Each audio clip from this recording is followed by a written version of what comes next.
حضرات معصومین نے فرمایا وہ انسان کے جو دین اور خدا کو چھوڑ کے دنیا طلبے کے پیچھے بھاگے وہ کتے سے بدتر ہے، وہ کتے سے بدتر ہے۔ بلکہ کتے میں بھی بہت ساری صفات ہیں، کتے میں بہت ساری صفات ہیں، اور باقاعدہ معصومین علیہ الصلوۃ والسلام نے فرمایا کہ کتے سے یہ چیزیں سیکھیں۔ وہ ایک روایت میں نے ایت اللہ وحید خراسانی حفظہ اللہ کی ایک جدید کتاب میں دیکھ رہا تھا، میرے ذہن میں نام بھی نہیں ہے فی الحال، فوارقی میں نے دیکھا، یہ نوٹ تھا ان کا ایک شعر بڑا مشہور معروف، اسی شعر کے حاشیے میں یہ موجود تھا۔ امیر المؤمنین علیہ الصلوۃ والسلام نے فرمایا، یہ دیکھیں وہ افراد جو محض بمحض دنیا کے پیچھے بھاگتے ہیں، حضرت نے فرمایا طوبی لمن کان عیشہ کعیش الکلب۔ بڑی سنگین روایت ہے اور الفاظ کو سمجھنے کی کوشش کیجیے گا۔ اگر میں بہتر سمجھا نہ سکوں تو اساتید محترم تشریف فرمائیں، علماء کرام تشریف فرمائیں، ان کی خدمت میں سوال پیش کیجیے گا، انشاءاللہ وہ مجھ سے بہتر سمجھانے کی کوشش کریں گے۔ امیر المؤمنین فرماتے ہیں طوبی لمن کان عیشہ کعیش الکلب، کہ مبارک ہو اسے، خوش قسمت ہے وہ کہ جس کی زندگی کتے کی طرح ہے۔ لمن کان عیشہ، جس کی زندگی، جس کا رہ گزر، جس کا بسر کتے کی طرح ہے۔ اب کتے کی طرح سے مراد آگے والے جملے زیادہ واضح کریں گے۔ حضرت نے فرمایا اس لیے کیونکہ فیہ 10 خصال، کتے میں 10 ایسی صفات ہیں، اگر وہ صفت کسی انسان کے اندر ہو تو اس سے بہتر اس روئے زمین پہ کوئی انسان نہیں ہو سکتا۔ طوبی لمن کان عیشہ کعیش الکلب فیہ 10 خصال، کیونکہ کتے میں 10 صفات ہوتی ہیں۔ اب حضرت نے گنوانا شروع کیا۔ الاولی لیس لہ مال، کتے کے پاس کوئی مال و دولت و ثروت نہیں ہے جس پہ جھگڑے ہوں، جس پہ لڑائیاں ہوں، جس سے غلط کاموں میں انویسٹنگ ہو، کوئی بھی ایسے گناہ کے ذرائع نہیں ہے۔ لیس لہ مال، کوئی مال و دولت نہیں ہے۔ پھر حضرت نے فرمایا لیس لہ قدر، یہ ہم ہیں، اگر ہمیں مثال کے طور پہ گاڑی کے سامنے کوئی آگے دروازہ نہ کھولے تو ہمارا عزت نفس مجروح ہوتا ہے، ہم اپنے آپ کو بڑا عزت دار سمجھتے ہیں۔ اگر دسترخوان میں مثال کے طور پہ وہ گوشت خالی رکھ دیا جائے اور ساتھ میں دال نہ رکھی جائے اور سلاد نہ رکھا جائے تو ہم اپنی بے احترامی سمجھتے ہیں، دیکھو ہمیں بڑے ہلکے میں لیا جا رہا ہے۔ اگر روڈ پہ اکیلے ہم ٹہلے امامہ لگا کے اور لوگوں سے بھی ہم شکایت کریں گے اور معاشرے سے بھی شکایت کریں گے اور علماء کے حلقے میں بھی جا کے شکایت کریں گے، ہم بڑے عجیب لوگ تھے، مولانا کو اکیلے روڈ پہ چھوڑ دیا، کوئی عزت نام کی بھی چیز ہوتی ہے۔ حضرت نے فرمایا کتے کی دوسری صفت لیس لہ قدر، اس کی کوئی قدر، وہ اپنے آپ میں کوئی وقار، اپنی کوئی منزلت نہیں سمجھتا۔ ایک دروازے سے بھگایا جاتا ہے، دوسرے دروازے پہ پہنچ جاتا ہے۔ یہ ساری گھمنڈ کی علامتیں، غرور کی علامتیں۔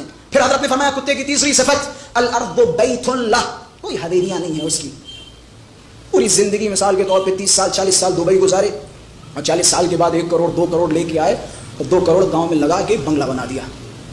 لیس لہ ارض، کتے کی کوئی زمین نہیں ہے، سب زمین خدا ہے، یہاں پہ بھی اس کا گھر ہے، وہاں پہ بھی اس کا گھر ہے، وہاں پہ بھی اس کا گھر ہے۔ چوتھی صفت اکثر اوقاتہ یکون جائعا، زیادہ تر کتا بھوکا رہتا ہے۔ اکثر اوقاتہ یکون ساکنہ، زیادہ تر کتا چپ چاپ بیٹھا رہتا ہے۔ یحول حول البیت باللیل والنہار، مالک کے گھر کے اطراف میں رات و دن گھوما کرتا ہے۔ یہ جملہ بھی بڑا زبردست ہے، مالک کے گھر کے اطراف رات دن گھوما کرتا ہے۔ پھر حضرت نے فرمایا کتے کی ایک صفت لو ضربہ صاحبہ 100 جلدۃ لم یترک باب دار صاحبہ، اگر مالک کتے کے 1000 یا 100 کوڑے مارے تب بھی وہ مالک کے دروازے کو چھوڑ کے نہیں جاتا، مالک کے دروازے کو چھوڑ کے نہیں جاتا۔ اب ہمارے یہاں ذرا سی اگر ہم پہ پریشانی ہوئی، اگر بخار بھی ہو گیا اور بخار کے بعد ایک مریض ٹھیک ہوا، فوراً بیٹی کو کھانسی ہونے لگی، وہ ٹھیک ہوئی اور فوراً ہم پیر گر گئے اور پیر میں چوٹ لگ گئی تو ہم آسمان کی طرف دیکھ کے کہتے ہیں پروردگارا کیا کرنا چاہتا ہے،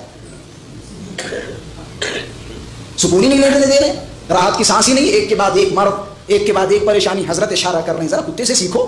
لو ضربہ صاحبہ 100 جلدہ، اگر اس کا مالک 100 تازیانے مارے تب بھی وہ اپنے مالک کے دروازے کو چھوڑ کے نہیں جاتا، اپنے مالک کے دروازے کو ترک نہیں کرتا۔ پھر ایک کتے کی بڑی زبردست صفت یأخذ عدو صاحبہ ولا یأخذ صدیقہ، کتا ہمیشہ اپنے مالک کے دشمن کو پکڑتا ہے، دوستوں کو نہیں پکڑتا، مالک کے دشمنوں پہ بھونکتا ہے لیکن دوستوں کو پریشان نہیں کرتا، اذیتیں نہیں دیتا۔ اب میں 1-2 جملے تو اپنی خطابت کے آپ حضرات کے سامنے پیش کروں گا۔ وہ کتا ہے جو اپنے مالک کے دشمنوں پہ بھونکتا ہے، دوستوں پہ نہیں بھونکتا. اب میں اشارہ کروں گا ان افراد کی طرف جو جناب سیدہ کے دوستوں پہ تو نشانہ سادھتے ہیں لیکن دشمنوں کو کلیجے سے لگاتے ہیں. میں کہوں گا ذرا کتوں سے سیکھو. اگر تمہیں وہ صفت لانی ہو تو جناب سیدہ کے دشمنوں سے براءت کرو. جناب سیدہ کے مالک کے دشمنوں سے نفرت کرو، دوستوں سے نہیں. طوبی لمن کان عیشہ کعیش الکلب.